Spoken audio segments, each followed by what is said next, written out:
streaming. Looks like the stream's going just fine. Record directly to stable and reliable SD flash media. Ooh. Password encrypt your file. Password protected file encryption. So someone steals your Marantz, they won't get your audio. Oh, why my stream health is orange for once instead of green? I wonder why. I wonder if there's a bandwidth trouble. You broke it. I haven't changed anything. Mm-hmm. It's interesting. Well, we'll see how the stream goes. It looks fine. I don't know why it's saying that it's orange. It doesn't actually tell me why. What does it say? It doesn't say anything. It just says you're live, and it just shows an orange instead of a green, but doesn't otherwise say anything. Mm. Usually when there's a problem, it's like, your resolution is weird, or your bit rate is low. All right, we'll see if anyone's watching or complains or whatever. FiOS. Yeah, my FiOS is usually like super great. Let's see. Internet speed test. Just go to go to fast.com. I'm just doing the Google one. No, that one. That's okay. Yeah, it's not reporting any problems. 60 down. Only 60. That's what I pay for. Oh, I have like 100 something down. And 65 up. I only got 10 up. Yeah, that's that. Sometimes it goes up to 11. Because it's like it goes, but the limiter kicks in. Yep. Like it clearly maxes out, and it's like there's clearly more bandwidth available. It's just like the limiter on whatever equipment is outside is like keeping you down, and like I don't know how they limit it, but All right, I'm just gonna start. I got an opening because bit. you figure the router just to get a packet, it's gonna send it. It's just like it waits and then sends the packet. It's like There's a lot of ways to implement that kind of thing. it's just drop packets if there's too many. So and then you There's actually you resend. there's actually a TCP/IP mechanism, at least, like the standard one, to sort of based on the window. You can basically throttle people at a distance and get them to send you less data. Mm. They could does just my keep network sending, card just like obey commands, like don't send more? It's not a command so much as Because otherwise I could just hack it and tell it No, so it's not- send as much as it can. it's not a command so much as you haven't got you've sent a lot of packets and not gotten an ACK back in a while. Mm. It's kind of like that. It's windowing. I used to know a lot more details about how it works, but I'm sure it's different now. There's a vulnerability for us. I can get more bandwidth. All right. Oh, it's green now, so whatever. Mm-hmm. It's Thursday, November 8th, 2018. I'm Rim. I'm Scott. And this is Geek Nights. Tonight we are talking about the fan-creator relationship. All right. Like maybe all of you watching this stream live right now. Go away. All two of you currently. Sure, one of those isn't you. Yes, because it doesn't count you if you're on this page. Uh-huh. If I went to if I'm logged in as my account and I go to the actual regular thing as opposed to the dashboard, then it will count me. But it will not count me now. Anyway. Interesting. Yeah, I actually tested that once. Mm-hmm. So, interestingly enough, it's not a Tuesday, so we're not going to talk a lot about it. But all I want to say is the Rangers are playing better than they've played all year. For 3.5 games, they've been actually playing like a real hockey team. Don't get too excited. I am not excited. There's a thing called regression to the mean. Yeah, there is. It comes around eventually. But what'll be interesting is that my problem in hockey is that I've expanded. I'm a primarily Rangers fan because I live in Queens, live in New York. Rim, Lived there for a Rim long doesn't time. know what loyalty is. See, if I was Rim, I would have stuck with the Red Wings my whole life, no matter how much Scott harassed me. Yep. But number two, still the Red Wings. Because of the history, my life, I've spent more of my life. More than one team? What the kind of bullshit is that? That's like buying multiple lottery tickets. I've increasingly You can't be learned doing that only New York sports fans freak out like that. Uh-huh. So they're my number 2 team. And number 3, Golden Knights, because when the Golden Knights do well, the world suffers. Just start being fans of just be a fan of every team. That way, no matter who wins the cup, you're like, yeah, we won. No, because you can't be a fan of the Flyers. What's the meaning in that? You can't be a fan of the Penguins. There's a lot of teams you can't be a fan of. Uh-huh. But I want so the you're a Rangers fan of to every win. team except 2. No, I'm a fan of 2.5 teams. It's more. The limit is 1 per sport. But That's the rule. so the problem is 1 per league.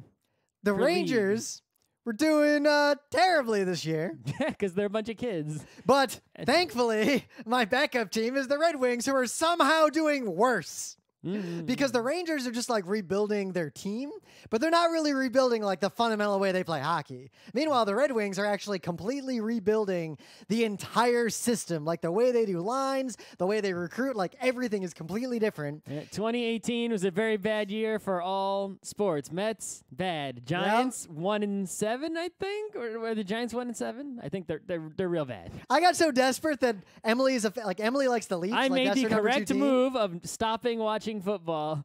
Yeah. After I checked the score of the first game. Yep. Without turning it on. Pretty much. So it's been like 3 years since I've watched a football. But something's changed because tomorrow is the first Red Wings-Rangers game. And usually the way that would go down is, even though I'm primarily a Rangers fan, I would instinctually cheer if the Red Wings scored because that's like how I grew up. But I actually rooting for the Rangers over the Red Wings. Because you have no loyalty. See, this is great. You've made this bumbling mistake. So now, no matter what you do, I can harass you. Because you're either rooting for the opposite team from me. Yep. Right? In which case, I could have the normal situation that most people have, which is, haha, my team kicked your ass. Or hopefully that the other thing opposite doesn't happen. Right? Or you come and root for the same team as me, but I'm like, what the fuck? You have what kind of person are you? Just switching around? You know, what kind Well, you know what it's like? It's like when I first moved to New York and actually started watching the Rangers. Everywhere else on earth, like as a Red Wing, like if we were up 2-0 coming into the third period, I was pretty confident we were going to win, and we usually would. If we were up 2-0 with 5 minutes to go, like sometimes we'd get in the car and leave the game because we had to get out of that parking lot and we were guaranteed to win.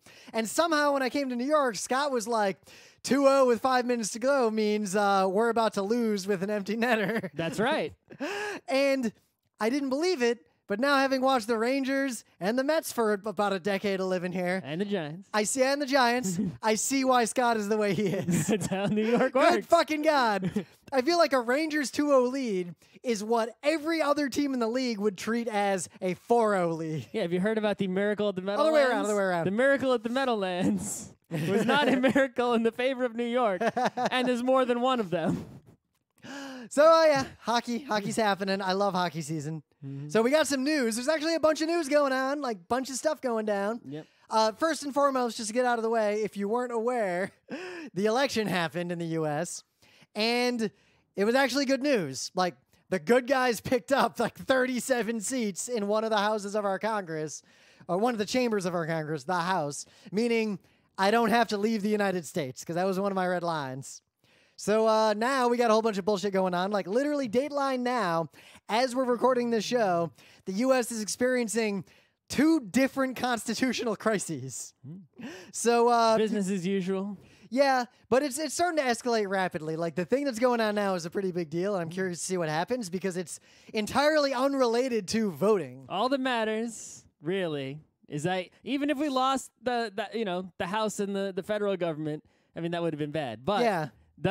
We got the New York State Senate, which has vastly more impact on my life than anything the federal government does. So I wanted to take a side. That's actually where I was leaning to talk about that, because you can go to a myriad of websites to learn more than any human needs to know about the national stuff. But in New York State, we basically had this coalition of fake Democrats that colluded to prevent our state from doing anything good. And let's not talk about Simcha Felder. Fuck that guy. Simca's nothing now. He's in trouble. He's in deep doo-doo. He can probably pee in his pants right now. Basically, this is a dude who in the modern era would basically win both the Democratic and the Republican primary. He still did. Yeah, because he's a piece of shit. He's still a senator. Like in New York State. The technical term for Simcha Felder is a piece of shit. Like anyway. That is the... But the point is, no matter what the federal government does, the following things are likely to happen in New York State, like next year, as soon as the legislature gets back to business. Yep. So number one, we're gonna have like bail reform. We're gonna all those things people complain about, like all your elections are run poorly. They're gonna fix all that. We're gonna have bail reform. We're gonna have early voting and an automatic registration. They're probably gonna legalize weed. Almost definitely gonna legalize the weed. Yep. Basically, there's a chance, like if you want to talk about things that they can do now, there is a real chance. Like I'm not saying this is guaranteed. Tax the hell out of rich people. There is a fix legit subway. There is a legit chance New York State will just cars do in Manhattan. single-payer healthcare within the state. Fix everybody's rent so we can't get ripped off. Yup. The state, like, this is a big deal because basically New York could be a paradise very quickly. It's currently a race between New York and Massachusetts for making these kinds of reforms. Basically, the entire New York State legislature wants all these things to happen, and the only thing that stands in the way is the governor, who wants he says he wants some of those things to happen, but he may attempt to run for president in 2020, even though he says he won't, and hopefully he won't win, because fuck him. But if he leaves... Dude, in the list of white dudes who are gonna run for president in the Democrats, he is the last... No, he's the second to last one I want, because the last one I want is Bernie Sanders. And your boss in there. Throw your boss in there, too. Yeah, my boss will be in there. Cory Booker is probably gonna be in there. Oh, he's not so bad. I'll take him over the 3 we've already mentioned. I wouldn't be shocked if Beto O'Rourke runs. I'll take him over the 4 we've already mentioned. Yeah. But we got good options. Like the point is, the worst option's pretty good. We could have that governor out in 2 years and get someone better. Yep, that's why I voted yes on number 2 in New York. Well, yes, won. So. Yep, because the only negative thing anyone could say about that proposition was it gives the mayor of New York too much power over a thing. And I'm of the mind right now that there's a lot of people on all sides of the political spectrum, including up and down, as well as left and right, who for some reason really hate the mayor. I don't understand it. Like, our mayor... He does some things that I guess you could... He's not perfect. Our mayor is center-left. He's not perfect, but it's like, you could do a lot worse. Plus, most of the people who complain about him are mad that he is against the police union, which I am also against. I would quickly... much prefer our mayor to be the governor. Oh, so imagine if the governor. Ideal scenario: our current mayor becomes the governor, and we get someone way left of our mayor to become. I don't think our mayor could become the governor because he's too left. Well, no, because there's too many people who, like I said, even on the left, who hate the mayor. Yeah, and would not, It's the trouble with the governors upstate. But anyway, big stuff happened in elections, and New York State might rapidly become... So if become... the place you live sucks ass, New York might be the fucking best place to live next year. And you might be able to afford an apartment here because of that. Yeah, if they make some rent control action. However, you probably won't be able to afford an apartment near us, because the other news is that it is extremely likely Amazon's headquarters is going to be next to my apartment. Well, they're gonna split it, but first of all, this is just rumors. Amazon hasn't said anything. Yeah, it's looking pretty likely. But there's some leaks. But it's I thought that those were likely locations when they first started this. Yep. So it makes perfect sense. So you know where it probably is. So one, they're gonna have 2 headquarters, one in Crystal City. And one in New York. A place that makes perfect sense. Yep, it actually does. And one in New York City, in Long Island City, which is the neighborhood I live in, south of Astoria, which is where Scott lives. They're right next to each other. So you'll probably be able to see the Amazon building out your window. Oh, not out your window. They're facing an alley now, but out my window I could see it. Yeah. Even though I'm much further away. So you know where they're probably going to put it? You know where that fancy park ends, and then there's an oval basin or whatever? Just down at the bottom? Down at the bottom, but so that park goes from Brooklyn, the border of Brooklyn, all the way north to right across the street from that blood bank. So where Amanda works? Yep, right there. Right. So then there's a little tiny canal where there's kayaking and stuff. Yep. And then right across that canal is a big warehouse. Well, that's where the ferry dock is. No, it's near there, but it's not right there. Okay. The ferry dock is way south of that at this point. All right. You forget how big the park is. Okay. It feels like the ferry dock is at the north end of the park. The park is 3 times bigger than you were. When was the last time you went to that park? A few weeks ago, maybe a month ago. Did you see that giant ass part they built at the bottom? There's 2. No, I didn't go to the bottom part. Scott, I was at the top part where the ferry is. There are 2 ferries in that park now. 2? Yeah. That park is real big. Yeah. So anyway, north of the Pepsi sign... I don't think the ferry has 2 docks. There are 2 docks in that park. So well north of the Pepsi sign is the end of the park. There's the basin, that little canal, and then there's a big warehouse, and it's just bullshit. They're going to put it right there. Well, the good news for all the restaurants on that street. Yep. So basically, it's interesting because, one... John Brown better get more meats before they don't run out at 11 a.m. So you can read, I'm not going to get into every issue with this because it's way too, you could do a whole show on this and you can read real journalism about this. But here are the things that stand out to me that are interesting. One, This neighborhood is already one of the fastest growing and most desirable neighborhoods in all of New York City. And now they're going to put like 20,000 new serious engineering and product jobs here. That's a big deal. But two, it really goes against a long-running theme in America that conservatives and people who don't know better mostly push. The idea that states like New York and cities like New York drive big companies away because of their very high taxes.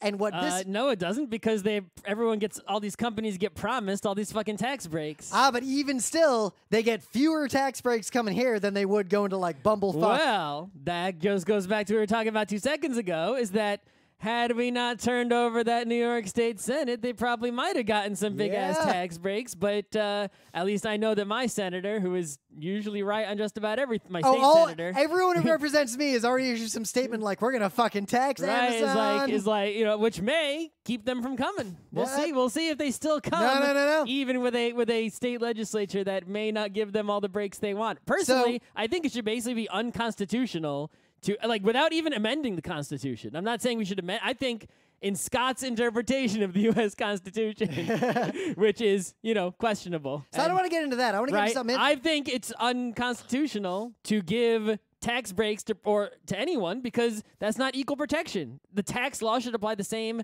to anyone. You can't write a law. I don't think you should be able to write a law that says Amazon pays less tax or Scott doesn't have to pay tax this year. Because that's not equal protection. So, Scott, all I want to say, and I don't want to get into it, is that argument is the exact same argument that flat tax fuckers make. What do you mean?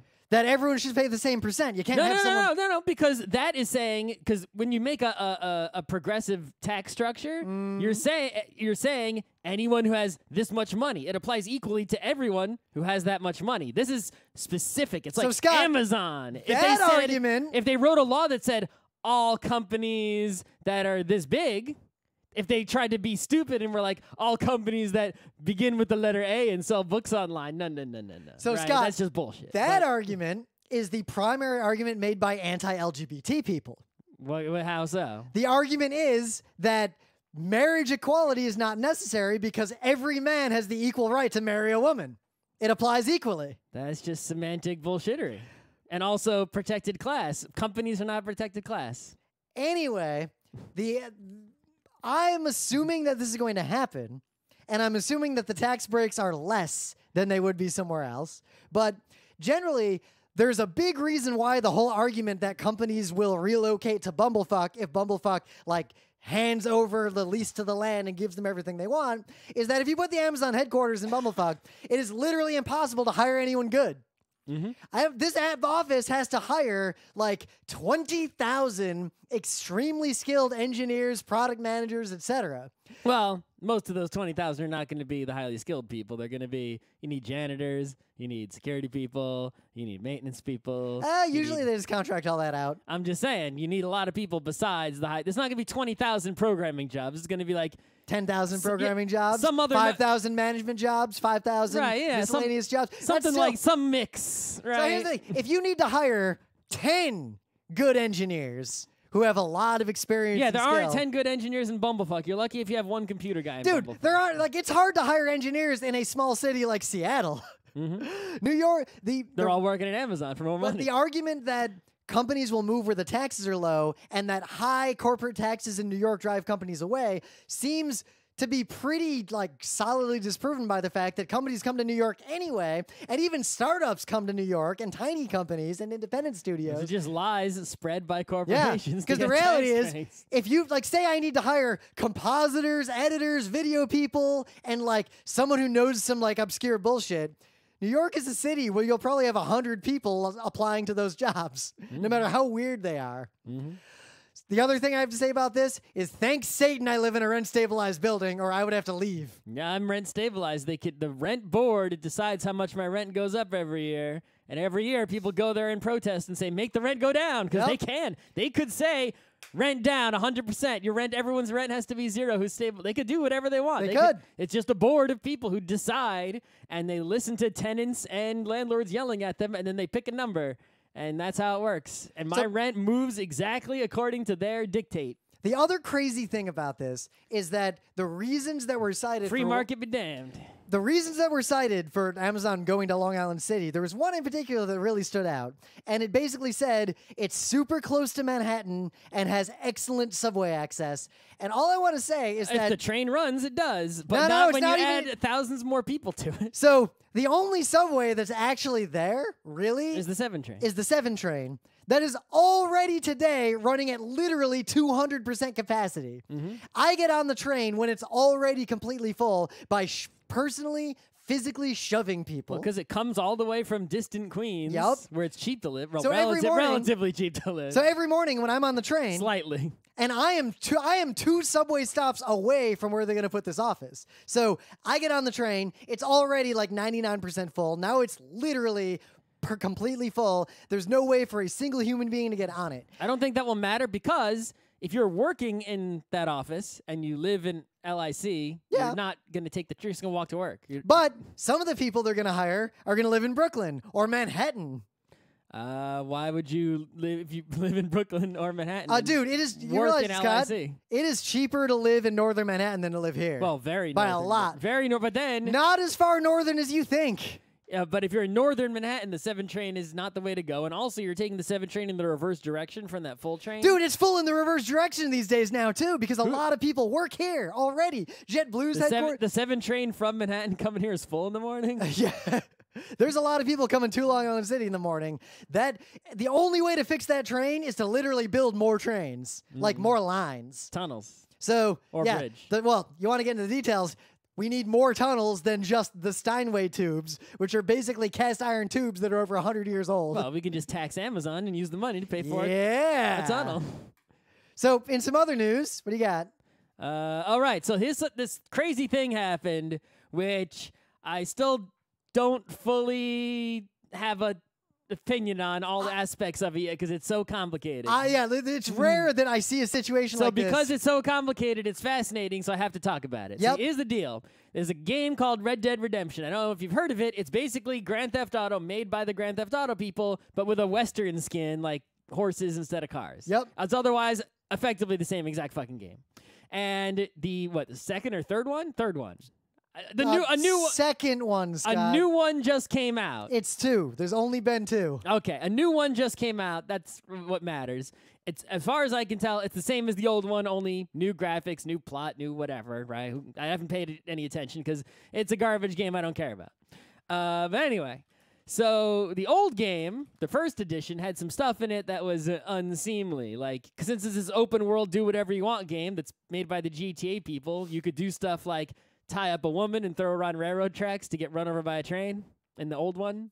And the new one has other sort of unseemly things you can do. Apparently, one of those things includes just taking NPCs to, like, go be eaten by alligators. Now, I mean, like, there's a dude who made a long video in Zelda Breath of the Wild where he picked up a chicken, cuckoo, and, like, walked all the way to Death Mountain to throw it into the lava just to see what would happen. Like, even in games that are pretty benign, like, people can do whatever they want. It's not real, people. Yeah, I mean, this is something, I don't have a specific memory, but I feel like when I was young, I did things like this in games that had a lot of, especially video games that had a lot of flexibility to be creative. Yeah. You would do creative things. For the one example I thought of is definitely Half-Life 2 with the physics engine, right? It's just, not only did you play to beat the game, but you would also just, like, try to make wacky stuff happen. Like, what was Gary's mod, right? Yep, or like Deus Ex, Human Revolution. Like, I played mostly pacifist. I only killed people who deserved it, like, who I would personally kill.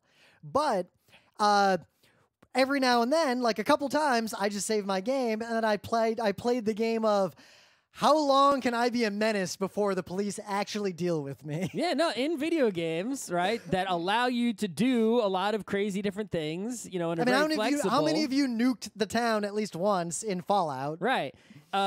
Doing creative things is part of the fun of the game. It's part of the point of the game. It's a long-standing tradition, right? So this guy has a YouTube channel, and it seems that what he does mostly is the somewhat immature, childish thing that I did when I was young, but he's still doing it. I don't know how old he is, of killing people in, like, ridiculous and somewhat hilarious ways, depending on how you look at it, in video games. And he kills NPCs in wacky ways, makes YouTube videos out of it, and posts them on his YouTube. and he gets a lot of views, like hundreds of thousands of views, because apparently you get good at that if you do it a lot, right? And he's real creative in certain games. It's not really fundamentally different from the people who make those crazy flying machines out of various pieces of metal and ships in Breath of the Wild. Right. It's just that visually what he's doing is murder as opposed to making a flying machine, but it's still the same effective activity because all digital. You're not really killing anyone, right? Yeah. Is experimenting and doing a creative and visually interesting, to some people, thing inside the context of playing a video game. However, one of his latest videos in particular involved this new Red Dead Redemption game. In the game, since it's like late 1800s Western time, there is a old lady suffragette in the game as an NPC, and she's yelling, I should let ladies vote. And she's right, but at that time, ladies couldn't vote.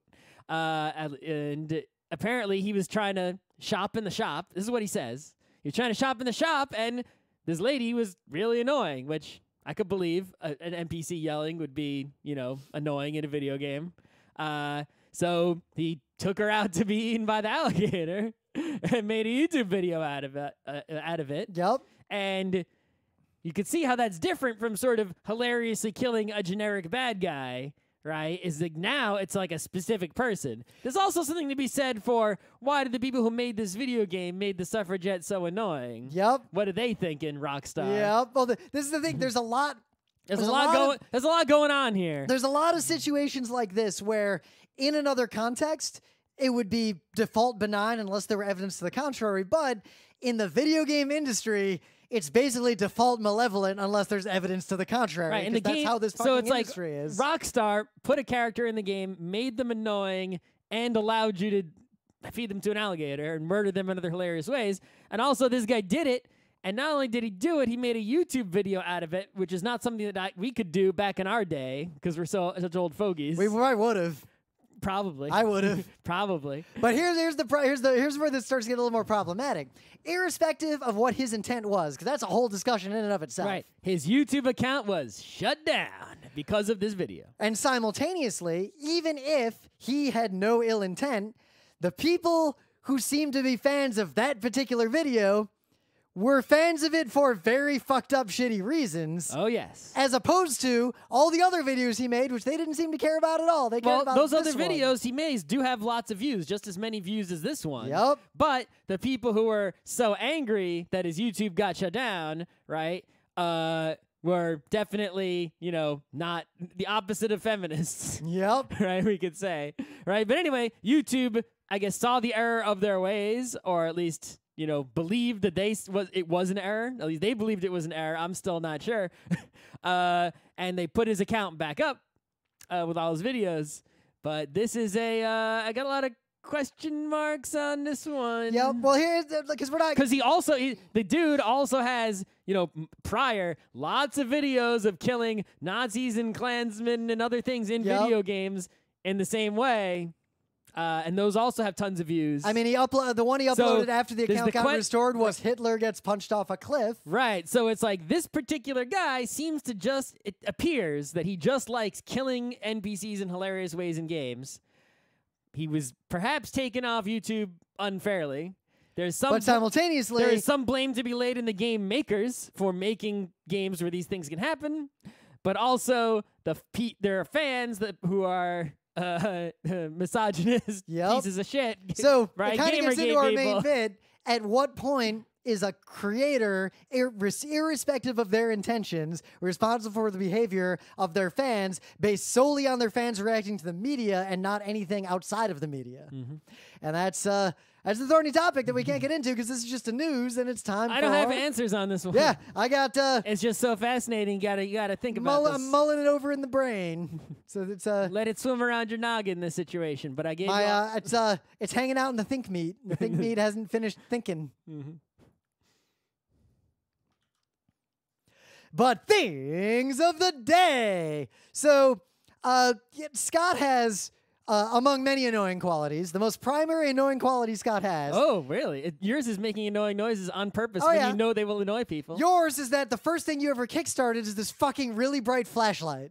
That's my most annoying quality? It's up there. Okay. Because it guess comes I'm out. not that annoying. In terms How of often do I bring out the flashlight? I'll put it this way. In terms of... I mean, if I'm holding the flashlight, yes, I will annoy you with it. But how often is that? The ratio of... Much less often than Rim making annoying noises, which he can make whenever you're The reminded. ratio of milliseconds of time Scott is holding the flashlight to milliseconds of time Scott is annoying me with the flashlight is nearly 100%. But anyway, this video has a flashlight like that and a flashlight that's way worse than that, and then a water-cooled flashlight this dude made for the fuck of it that is basically the brightness of the sun, and holy shit is this thing impressive. Yeah, boy. This is real fun to watch. Like, basically there's a point where he's got this he's on a campus, and he's way far away from this building, and he, like, points the little, like, the normal flashlight of the building. You see, like, this little light in the distance, and then he points, like, a fancier flashlight of the building. You can't just see it there. And then he just stands there and turns on this flashlight that he made that's water-cooled. 72,000 lumens. How did he measure the lumens? Based on the rated output of the LEDs that he used to create it. Did he use like a reflective cone to focus it? He has one, or two, did he three, four. just turn the light on and close his eyes? He has a bunch of lenses, and there's a whole video. He actually shows how he put it together. It's actually pretty well constructed. Okay. It's pretty small too. It's the video's really good because it's the creation process, the like design process, the execution, and the hilarity all rolled into one. I would not look directly into this if I were you. Why would you look directly? So what do you got? So here is a cute, I guess it's a music video. There's a song, but it's not really about the song. It's mostly the lyrics, but it's in Japanese and the subtitles, so you're good. And in the music video... Oh, this describes my entire childhood except without a futon. Yeah, there is a cute, what I think is a penguin. It's some sort of cute creature. That looks like a penguin, I'd say. I think it's a penguin. Of course, why is a penguin? It could be that one Pokemon. I don't know why. I don't know why the penguin is upset about the cold if he's a penguin. But the point is, the story is the penguin is nice and sleepy and cozy in the futon, and does not want to come out because it's fucking cold, and it's very appropriate because it's fucking November, and then we just set the clocks back, and it's dark when I leave work, and fuck everybody. But yes, this penguin is all of us. This penguin adjacent creature is all of us. So when I was in like elementary school, I remember I'd wake up in the morning and I'd refuse to get out of bed. I'd be forced out of bed. It'd be cold. I didn't want to get out of bed. So what I'd end up doing is I would wrap all the blankets in my bed around myself, and I'd go downstairs and I would... I've done that on occasion. I would affix the blankets to one of the heat vents. I did not do that. That's a fire hazard. And I would stay in the blankets while I watched Teddy Ruxpin and ate my breakfast. I did not do that. And that was my morning ritual. Okay. So yeah, in the meta moment, the Geek Nights Book Club book is 2001: A Space Odyssey. We're going to read it soon. We've been busy, but we'll read it. I'm going to fit the book I'm reading. As soon as I finish it, I will then read, and I'm reading real fast. I'll immediately open 2001 and read it, and I'm sure it won't take long. Yep, we are going to be live in less than a month at PAX Unplugged. Oh, shit. Our second favorite PAX. It's a real good PAX. December 1st, Learn and Win, Puerto Rico. December 2nd, the 40 tabletop games you must play. Advanced mode, because it's a tabletop con. We can assume some things about the audience we couldn't assume at a general PAX. It's going to be a real good time. Otherwise, you should definitely, if you need a Nazi-free place to hang out on the internet, join our forum, because our forum's been rocking, and I started a pretty hot thread today that got way more attention than I expected. Right, yeah. After PAX Unplugged, we're going to be going to PAX South. No, we're going to go MagFest. MagFest. Then PAX then South. PAX South. And then just went on sale, PAX East. We told you in, I think, the last GeekNights episode that it was, perhaps urgent times for PAX East tickets, and lo and behold, they went on sale yesterday, the day after the episode. Saturday is sold out. But all the other days are readily available, just not Saturday. So I think there must be a lot of people who want to go just Saturday, just go to the expo hall and leave. A lot of local people. Yep. But yeah, if you want to go to PAX East on any day but Saturday, tickets you can just buy them, no problem. And good luck with hotels. That's a problem. Yep. But any day of PAX East is great because Thursday, you got the Q&A, the opening shit. Like, it's a full-on PAX day. Friday and Saturday are like prime PAX days. Sunday, it's less PAX. It ends earlier, but you get the Omegathon finale. Yeah, there's no day of PAX that's better or worse than the other days overall. So it's like, hey, pick whatever. Yeah. Just not Saturday because sold out. And we're going to be at all of these, probably doing events and nonsense and, our usual stuff. Except at night, enforcing. And if you were a friend of ours who forgot to re-up their enforcer and got kicked out of everything, open applications for PAX East enforcing went live, so you can get right back in. Oh, I didn't know the open. I thought it was only the veteran call. It just went live. Oh. Like a little while ago, it looks like. Oh, okay then. Because I just saw a link on the... Come and enforce PAX East with us. Yeah. You'll get 2 red shirts. And enforcing PAX East is real fun. You want 2 long-sleeve red shirts and... Also, frankly... not have PAX to buy East, badges? PAX East has the security theater because the city of Boston is the city of cowards, and they force PAX to do it against PAX's will. Yeah, there was like Boston Strong because no all other these horrible, PAX because all has these this horrible problem. things happen in Boston. Literally, right? no other PAX has this problem. PAX But South has fake bag checks, and PAX East has this like ridiculous security theater. But if you're an enforcer, you can just come in before that theater starts. Yeah, this is what thing that I keep like. It's like, okay, Boston. It's like you had your marathon bombing. It was real bad. Yeah, we're not saying it wasn't. No, but if we had fucking 9/11. It was way, way worse. Multiple planes hit our city. Your much smaller city has much more security than our much bigger city. And we've had a lot of other incidents. We just convicted the freaking subway bombing guy. Oh, yeah. Right? Just today, I think. Or yesterday? I don't know.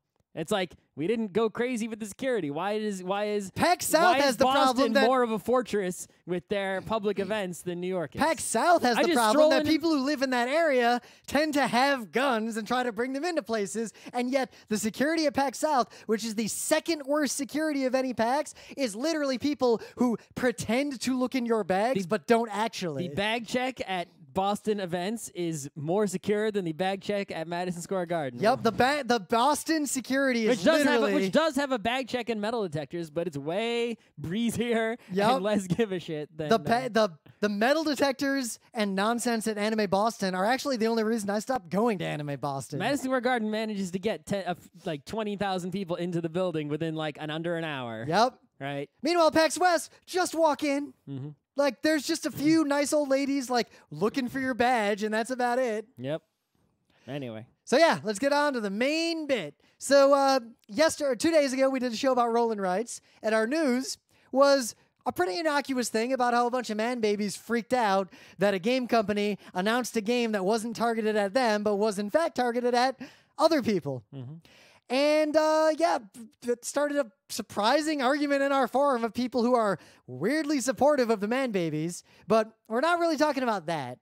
We want to talk about the broader, I don't want to say problem, but just state of play of, in the modern era, like circa 2018, fans of things and creators of things and how they interact. Because that is, like, that space has changed to a shocking degree, even in the last 5 years, let alone the last 10 years. Right. Well, I think we got to go back and look at nerd history a little bit, right? Yep. So it's like, okay, well, originally, way back in the day, it's like when were there nerds? Like there were people doing nerdy things, but like people playing war games with little miniatures way back, but those weren't considered nerds. They weren't culturally a separate thing, right? Nerds weren't like their cultural own thing until like the 70s or the 80s maybe. And most of them were like computer science nerds, right? They were smart people, or like, what, the Poindexter in the 50s? It wasn't like... What were those people doing? They were doing ham radio and they were maybe astronomy. What were they doing, those nerds? But even when they did, it was the organization of circles around nerdy and geeky hobbies of any kind were they were mostly local.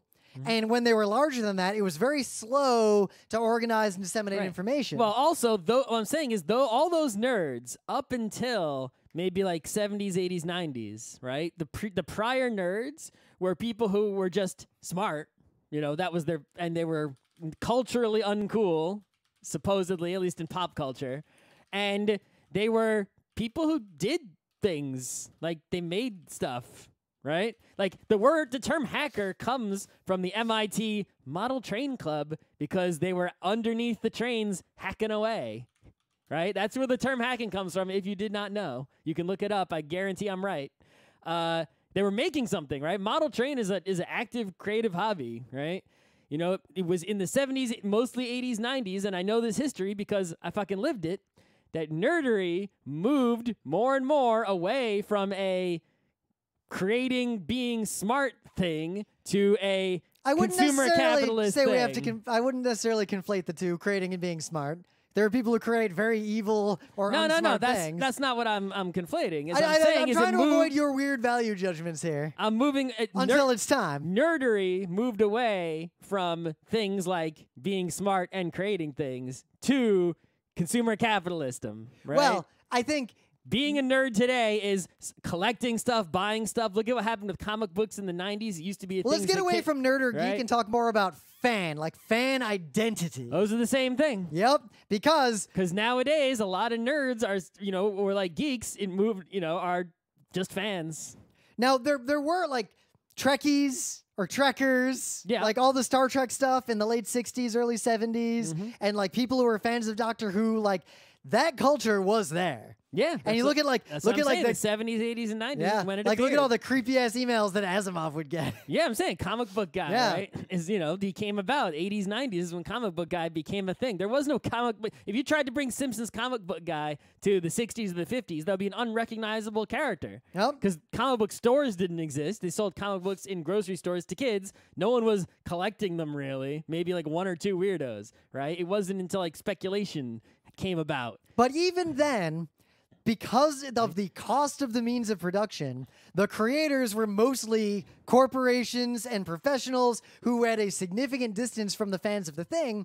So most of these fan culture events, even if they became mostly about consumption and debate about and around the thing, and maybe displaying social currency about the thing, that fandom operated entirely independently of the creation of the thing. Well, also a lot of those things, right, came about as just like comic books, right? Like when we were kids, it was what, Transformers and stuff, right? Yeah. Or Voltron, Masks, G.I. Joes, right? It's like all those things which are super consumer capitalist, right? Is literally cartoons to sell toys to kids, Japan as well, right? And other countries, and those were just kids things. And then 10, 20 years on, people were still into those things, and they became now nerd fan things where they were originally just kids things. But even then, like let's look at like my Magic the Gathering fandom or my Dungeons and Dragons Magic the Gathering fandom. was invented in the 90s. Yep. But when I was a kid, both playing Dungeons and Dragons and playing Magic, deeply invested in these activities are part of my wider identity.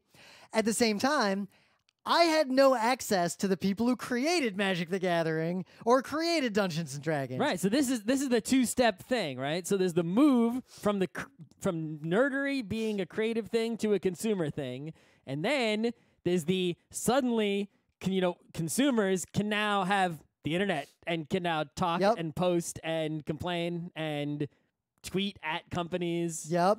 Which is fine in a sense, because even though there's like Gomergate and like people might organize and get weird about it, at least ostensibly for a while, the fact remained that the company was a large enough, faceless enough entity to have the same like general protection that a modern for real celebrity does. Like no matter how creepy you are, you can't get that close to Tom Cruise.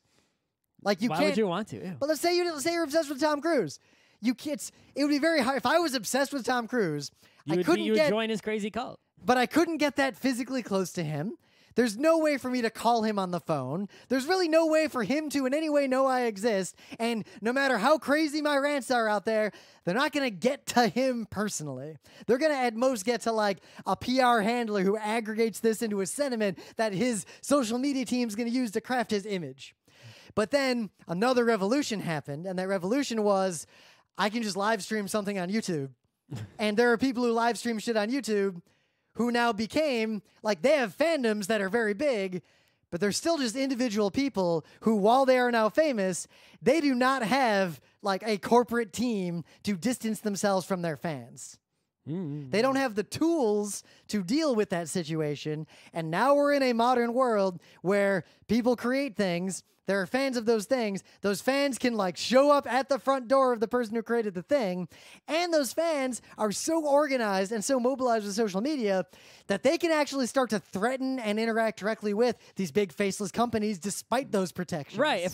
Back in the day, if I sent a letter to the comic book company to get printed on the letters page, or in GamePro or something. They may not print it. They could edit it and then print it. One person would read it, right? Yeah, I could start a letter writing campaign, but that would be pretty hard. Yep. It's not easy. That's why they're effective, because if you pull one off, it's like, whoa, this must be legit. But if you're a streamer, it's like, okay, some normal schmuck nerd, right, who has, it's not someone who's like being controlled by some journalistic integrity or anything at a paper or magazine or something, is not only have fans of their own that are coming at them, but they also can wield their fans as an army at corporations, right? Yep. So the corporation, which, Tom Cruise can ignore the one email from a nut job that he doesn't even read or know exists, because he doesn't read email probably, but can he ignore if Ninja or someone, six like an army of like 1,000 fans to make a harassment campaign against him? But there's Maybe not. But there's a final piece of this puzzle that brings it all together. So we talk about fans, talking about like nerds and geeks and whatever, but the nerds and geeks from these earlier areas, it wasn't just that they had a very deep hobby. It was also that they built their personal identity around that hobby. Right. Well, that's why I started with the capitalism point. Yep. Right? But simultaneously, we have this growth of like very intense fandoms that now we have people who have built this similar intense personal identity around something that is solely being a fan of something, as opposed to any particular activity related to said thing. Right. Well, look, the whole point I brought up capitalism to begin with, right, is that look at capitalism outside of nerdery, right? Someone goes and they're taught to vote with their dollars, right? As if, where they spend their dollars, I spent dollars, therefore I deserve something. I'm voting, right? If I buy something and it's no good, I have a right to complain. I spent money on it, right? Yep. It's like somehow there's this belief that we've created in our culture that when you spend money on something, it's like, I'm paying you to do this, you do what I say. There's some sort of like slavery relationship, but if you're at your job, it's like, I'm paying you, you do what I say. You're the employee, I'm the boss. If money goes one way, then complete obedience must go in the other way. If I buy something at a grocery store, then if I don't like what it doesn't taste good, they have to give me my money back, or they have to treat me nicely. They have to do what I want because I'm giving them money, right? And then we bring that capitalist belief into the consumer nerdery area, and it's like, I'm buying this video game from you. You must patch it to fix this and do what I say. I'm the consumer, right? Yep. That same attitude has been brought over across the board, right? And we have always at GeekNights, we've been pretty consistent on this, I think, is that we've always said, no, fuck whatever your fans say, right? Look what happened to Tribes 2. They did everything the fans said, and the game died. Look at Counter-Strike. From before Counter-Strike 1.0 was out. Ban the AWP. Ban the AWP. The Counter-Strike forums were full of hardcore nerds complaining and thinking they knew better about how to modify Counter-Strike, and those Counter-Strike people, Cliffy B and the other guy, they didn't listen to shit. They did what they thought and it was best.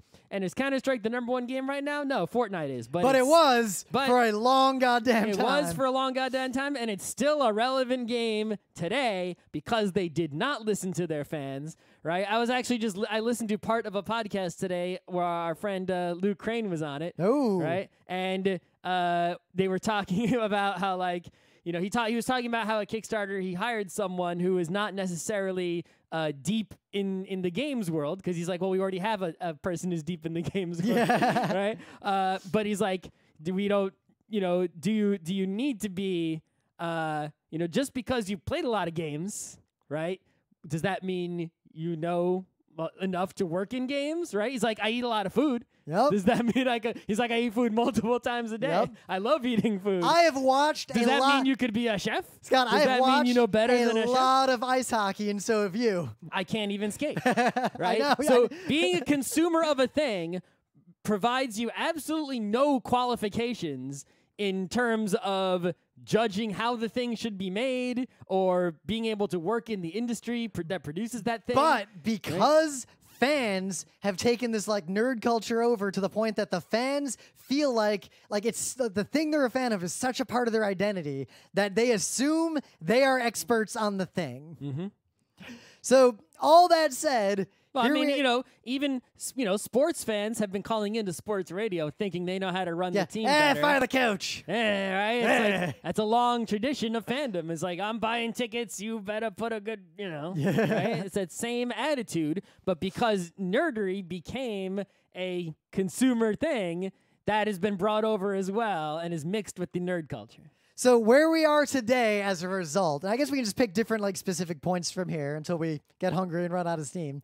But the thing that's been coming up recently a lot that really bothers me specifically because it's causing the most harm is that the fans will be entitled about things that they made up themselves. So this happens in Steven Universe. At least they're creating something. Yeah, but I gotta give them some credit. But My Little Pony fandom, Steven Universe fandom, all these animation fandoms, you see these kids who will their identity is invested in this fucking property. This cartoon is my soul. Mm-hmm. And then they make some bullshit up about this thing. These two characters will kiss because reasons. Here's my manifesto on why this is true. And then when the show doesn't reflect the made-up bullshit, they feel betrayed both by the creators who did the wrong thing in their eyes and by the fact that their personal identity has now been ruined because they've tied it to a commercial property that they watched on television. Right. Well, I mean, this goes back to what I was saying before about creating things, right? Is if you are someone who think about Bill Gates, yeah. Right? Okay. I think Bill Gates, I don't know, for some reason, I think there was a quote that was maybe attributed to him. I don't know if it's true or not. And I think that's why I keep thinking of him whenever I bring this point up, which I've brought up many times. But anyway, Bill Gates is someone, if you don't know, who fucking loves cars. He's got a garage full of a zillion Porsches and shit. He's crazy. But do you ever say... Seinfeld's like that too. Jay Leno, I think, is also one of those, right? But do you ever say Bill Gates, the car lover?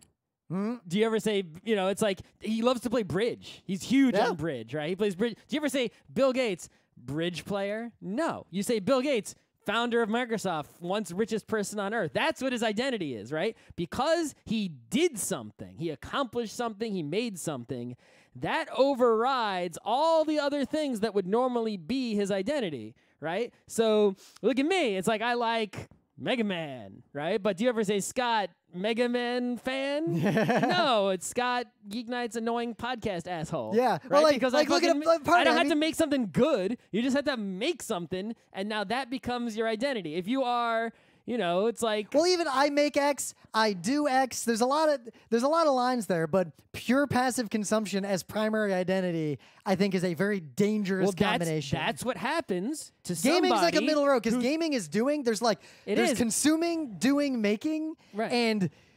consuming coupled with entitlement is dangerous to the point of being deadly. Right. In the modern era. Is those people, if they don't make anything or accomplish anything, which is actually, kind of hard to do when you're so young, especially. Yeah. Right? It's how many teenagers can we expect, even if they're trying, to reasonably accomplish or do anything that would become their identity so early in life? Not many, right? But early in life, they got a lot of free time. They're going to consume a lot of media. So that's going to be their identity, right? It's how many people have an uncle and or whatever, or someone in your family who's a huge sports fan to the point where that is their identity. I am so-and-so cheesehead. Yep. It's I live in Green Bay. I'm a Packers fan. I got a room full of Packers shit all over the walls. That's their identity because that's what they do is they don't make anything. They have a job, but no, really, the thing they care most about is that. Because they haven't accomplished anything else to override that in their lives. Now, an interesting counterpoint there is that for young people today, there's a very distinct worry that's sort of adjacent to this, that a lot of young people are creating stuff very visibly. Mm-hmm. But as a result, there's a lot of pressure on people who maybe they're not ready to make something or they got other stuff going on to make stuff before they're ready and to be visible about it, which one makes people who make or do things that aren't highly visible feel inadequate, and two, puts people under an intense pressure to succeed in areas that they might not be able to succeed, and then they'll tie that identity up with their own life and get depressed and have problems.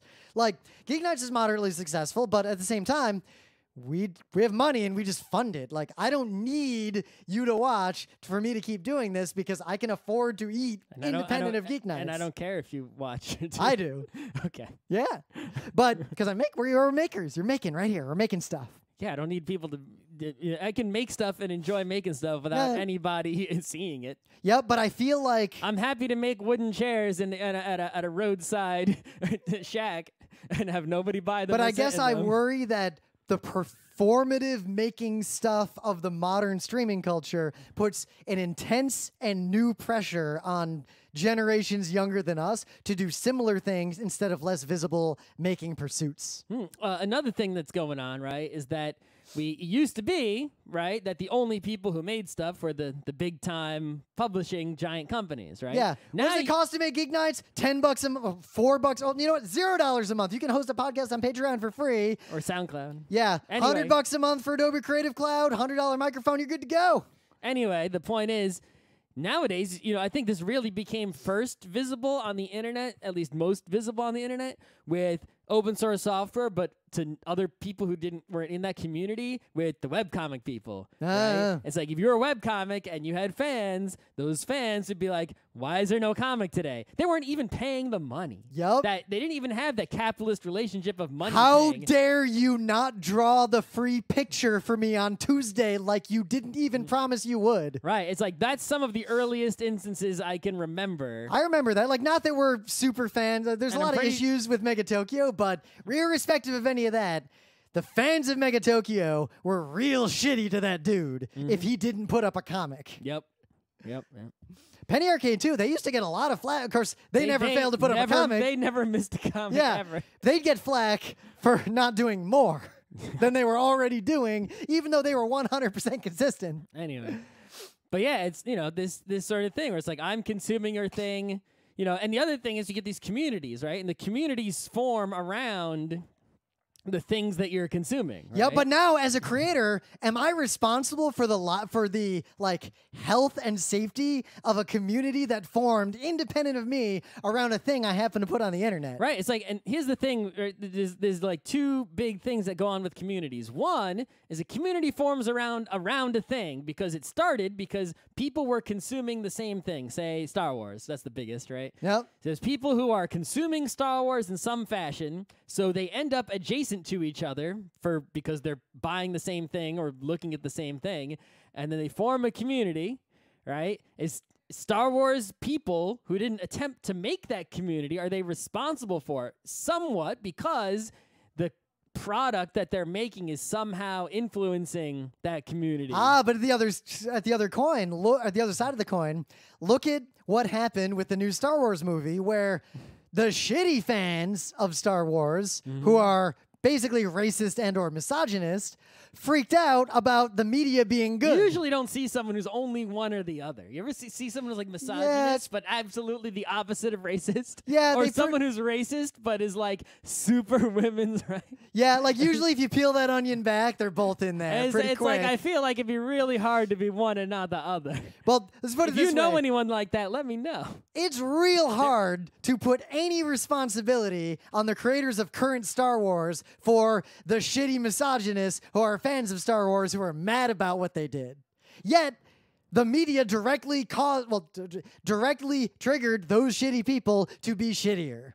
Mm-hmm. And those people, those fans, because their identity is so wrapped up in it, organize around how mad they are about it and become a real threat to the creators. Well, the point is the content of the original creation, right, does have some effect on the kind of people that will come to the community originally. With the caveat that once you get above a certain line from like niche market to mass market, all bets are off. Right.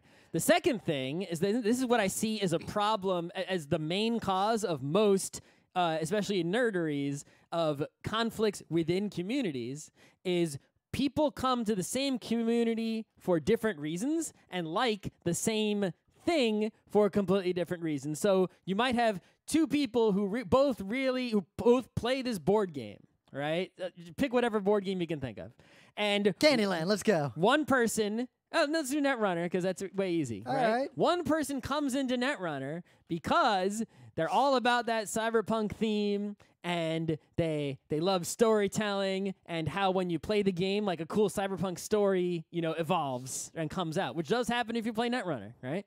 And someone else, and that person buys Netrunner cards and plays Netrunner and goes to Netrunner events. And somebody else plays Netrunner because they want to fucking win, and they play games competitively. They pay attention to math. They want to win at Netrunner tournaments, right? These people both come into the Netrunner community, right?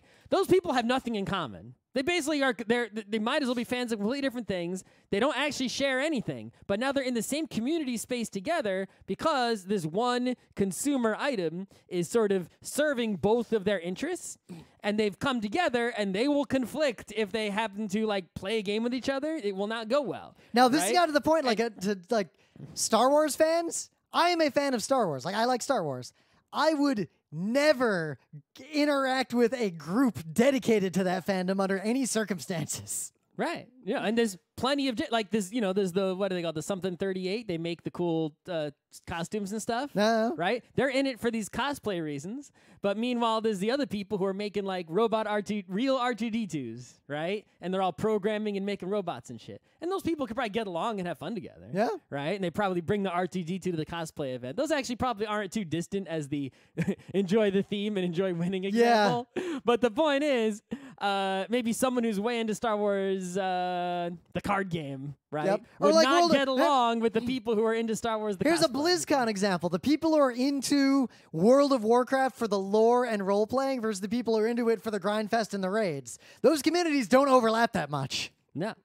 Right? And then, so now, right, because the episode isn't about community problems, it's about, the relationship between the fans and the creator. Yep. Is now you're a creator of World of Warcraft, and you have this community of people who consume your product, and there are hugely disparate factions, and you cannot serve one without upsetting the other. Yep, and the consequences of upsetting any one of them can often lead to weird internet hate mobs. Yeah, if it's like, okay, I'm the lady who writes Harry Potter. It's like, well, if I do this, it'll upset the fan fiction people. I got to do this for the movie fans. I got to do that. It's like it's just too much going on there. What are you gonna do? Yeah.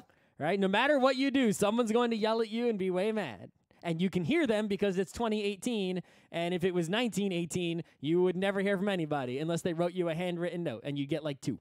So I guess because we've gone on a while here, I think the morals to really think about, the real takeaways are, one, we need to figure out a way to prevent people from wrapping up their personal, real identity with a thing they happen to be a fan of. Yeah, people need to realize that creators don't owe you shit. The person who makes the thing that you like, it's up to them to do whatever the fuck they want and what they think is best. And you can, you can say whatever you want because freedom of speech or whatever, express yourself. But if you don't like it, tough fucking cookies. Deal with it. If you think it should have gone better, make it your damn self. And two, we need to figure out a way to prevent the more rabid fans from organizing against people who don't have any support mechanism to protect themselves from that. Mm-hmm. And that is a real serious problem right now. People who are in Star Wars were driven away from social media.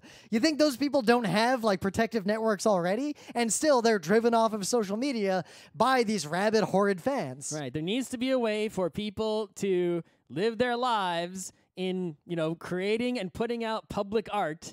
And even if that art is, very much despised, and maybe even deservedly so, they shouldn't be assailed because of it. And that goes back to fucking Middle Ages or whatever. People would make heretical arts and get stoned and shit, right? Oh my God, in the Tower of London, we can end on this. So there's all this graffiti in the Tower of London. There's one part where prisoners were held. And there's this one dude who wrote all this graffiti. And his story was basically, he was arrested for being a sorcerer. Uh-huh. And his defense was, I was a sorcerer, that is true, but I am not a sorcerer anymore. I haven't done it in a long time, and I definitely didn't curse the people who, sent me here. Mm-hmm. You know what his sorcery was? You know what it was, literally? Astronomy texts. Mm-hmm. All right, I got to get some food and do some stuff. I think we're done here. Okay. So take it to the forum. Have an argument about this. There's already one argument in the forum going on.